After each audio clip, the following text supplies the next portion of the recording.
Hi, welcome to Executive Summaries. This section contains all the info you'll need to make a good one.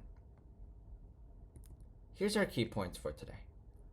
First, we'll introduce the summary, then we'll go over additional tips, and finally, we'll talk about infographics.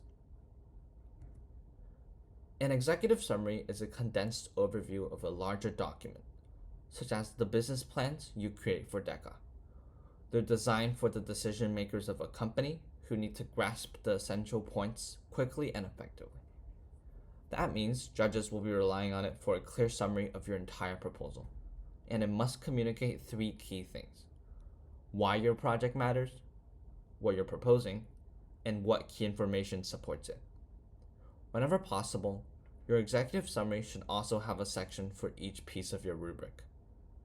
First part of an executive summary is stating the purpose. Always open by defining the purpose of your executive summary. This is often a quick 3 to 5 sentence long paragraph and states the nature of the overall proposal. It's often based on the description of your project, like company background or campaign overview. Next, define the core problem or opportunity. Immediately, we have to follow this up with the motivating factor behind your project. Here, we want to frame the real-world motivation or emerging opportunity that we're addressing with our project. There should be 3 key points per problem identified. For example, we may say something like, across the country, DECA students in low-income districts lack reliable access to study tools, which limits their ability to be ready for competition. This organization focuses on a scalable, accessible resource hub to bridge that gap. The biggest benefit of outlining problems is that it'll highlight a gap in market service, pain point, or growth area to showcase relevance. Many students elect to follow a bullet point format, with 3 key points per problem they identify. Next, describing the project. This is when we go over the features and benefits of our project. This also gives a concise overview of what we aim to accomplish. Generally, the biggest 3 things to hit are deliverables, format, and scope. For example, we might say that Go for Glass aims to launch a mentor certification program, which will run continuously and aims to certify 30 mentors over the summer in 2025. You can think of this as the solution section. Because the executive summary is intended to be short, bullet points also wouldn't be out of place here. However, remember to always be specific enough in your words to show intent. Whenever using bullet points, remember the 6x6 rule. 6 bullet points max per section, and 6 to 8 words max per line. Next, we're going to talk about strategic value. Even if your rubric doesn't require a strategic value analysis, we should always have a small section about why our project will be impactful right now. The easiest way to do this is to tie it to larger trends or some sort of measurable value. This section should show how your project aligns with a bigger need, mission, or ROI. With rising demand for equity in education, Go for Glass positions itself as a leading peer mentoring model backed by accessible, data-driven materials. Generally, the best way to incorporate this is to keep it to 1 sentence and make it visible. Make it a graphic or something strong that pops out and makes it easily referenceable for judges back reading. Next is demonstrating feasibility. In order to strike the balance, you have to demonstrate to the judge that your project is both ambitious and executable. As a result, we always want to back up our project in reality. Drop 2 to 4 data points or highlights. They could be early pilot results, survey outcomes, number of users served, revenue or retention benchmarks, or any other relevant info.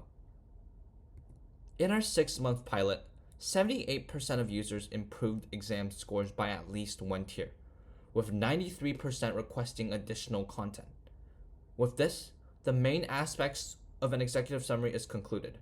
Next, we'll be moving on to additional tips for writing an executive summary. Once your structure is in place, The next step is refining your writing. A polished executive summary will alternate between overwhelming graphics, such as text, and underwhelming graphics, such as things like icons, captions, images, or infographics. Next, be sure you prioritize clarity over language. Always use language that's clear and free of unnecessary complexity. Avoid jargon unless it's easily defined, and every sentence should serve a distinct purpose. Before finalizing, always read your summary aloud. If a sentence sounds unnatural when spoken, it likely needs to be rewritten. Also, always assume your reader has limited time.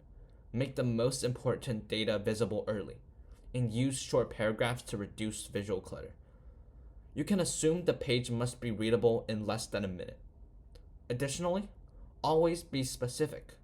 For example, something like, this cost-effective initiative has the potential to drive down expenses in multiple dimensions might sound cool, but the program reduces costs by 40% compared to existing options works much better. Additionally, if a sentence doesn't contribute to the goal of helping your judge make a decision, remove it or revise it. Finally, we're moving on to infographics. In an executive summary, a well-placed infographic can get more done in 3 seconds than a paragraph can in 30. Infographics have 4 critical functions in communication. They simplify context topics, highlight key takeaways, support skimmability, and support retention of knowledge. Basically, if focus is in limited supply for a judge who's been reading papers all day, infographics are one of the best ways to make the most of their limited focus. But where do we use infographics? Often, students default to using clip art Canva icons to visually separate their categories, which just makes them look unprofessional. Which is to say, avoid meaningless clip art icons. Infographics should be done with intention, not randomly. Okay, so we know that infographics are useful and we know where to use them, but how do we design a great infographic? Let's start by asking ourselves 2 questions. What single important insight should this infographic tell us? And can that insight be understood in 3 seconds or less?